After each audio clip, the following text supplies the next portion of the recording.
To Republican Congressman Tim Burchett of Tennessee. Even before the text of the bill was released last night, he signaled he would be against it. Congressman, thanks for joining us. So let's start with what we just heard from Senator Lankford. What's your reaction? Isn't getting something done, something that, by the way, the Border Police, the Border Patrol Union, which is pretty conservative, supports, isn't that better than nothing? Well, I think we're starting off with nothing. You're saying that you're going to allow 5,000 people in a day. I mean, obviously, you're saying that something that's illegal, you're making it legal. $60 billion for Ukraine. The single largest expenditure in this thing is directly to Ukraine. They should have just called it Ukraine. I think everybody's trying to pick a fight. What we should be doing is individually passing these bills. There's aid in here for Israel. Speaker Johnson we're moving forward with something that this week.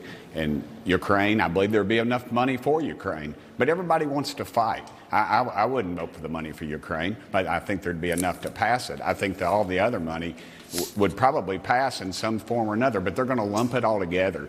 And I just don't see it happening. I'm not going to vote for something that allows 5,000 illegal folks a day. But I'll tell you what I really think whose fingerprints are on this, if I could go a little deeper, I think it's these national chambers of commerce. They want free or cheap labor. They want people that won't have insurance. They won't have any representation. And they know when they fall off a dadgum building or hurt themselves when they're cleaning a motel room, that guess what? They're not going to come back against the big business owners. So that's who we should be directing our anger at right now, Mr. Tapper. I think that's clearly whose fingerprints are on this thing. Well, you can call me Jake. Yes, sir. Let's focus, if we could, just on the immigration part of it, because I think it was a Republican, at least in the Senate, to combine it with the Israel aid and the Ukraine aid. But I'd love to talk to you about it, because you just said it allows 5,000 people, migrants, illegal immigrants, into the country. And the bill said that's not accurate. What they say is when the average number of crossings exceeds 5,000 people a week, which it has every week but one in the last 4 months, everyone crossing illegally every day is rapidly deported out of the country without an asylum screening. So they're saying it's a trigger. It doesn't let in 5,000. It says 5,000 encounters, which is not the same thing as 5,000 people let into this country. 5,000 encounters triggers an immediate deportation of everyone. Well, it should be 0 encounters. We should not be allowing anybody into our country. Now, do you honestly think that they're going to stop at 5,000? I mean, we don't have any way now of closing in this gap or anything. The border is just wide open. I've been to the border. I guess you've been to the border as well. Yeah. There is no way in the world we're going to stop at 5,000. 5,000 is a trigger. Well, that's great. But at what point up to that? So 999 are okay. I just don't buy that. The number should be 0. I think that's just a stopping point. And of course, the money for the lawyers and the work permits, and then of course the District of Columbia is going to be the sole original jurisdiction, a very liberal court system. We know that. Look, I'm conservative. I'm not angry about it. I'm not mad at CNN. I'm not happy about any of the other stations either. I just don't think this is the way to go about it. You do it in a closed, dark room with everybody, all the players. You bring everybody in, first of all, and that's not what happened. Well, that's not what House Republicans did when you guys passed H.R. 2. I mean, that was passed on a purely party line vote with no thought to the fact that whatever you pass is going to have to get through the Senate, where it needs to get 60 votes and then have to be signed into law by a Democratic president.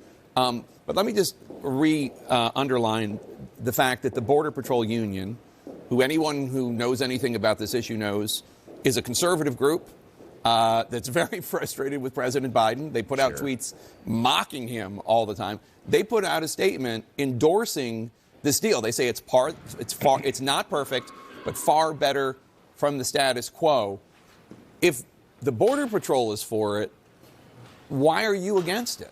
Well, their backs are against the wall. They need some relief. They have 0 support. I've been down there. Their morale is awful. They just said to me, look, Tim, we just like to be able to enforce the laws we have on the books now, and they're not doing it. I don't think there's going to be any of enforcement of the past laws. H.R. 2 was a good, solid bill. It went to the Senate. You know what they should have done?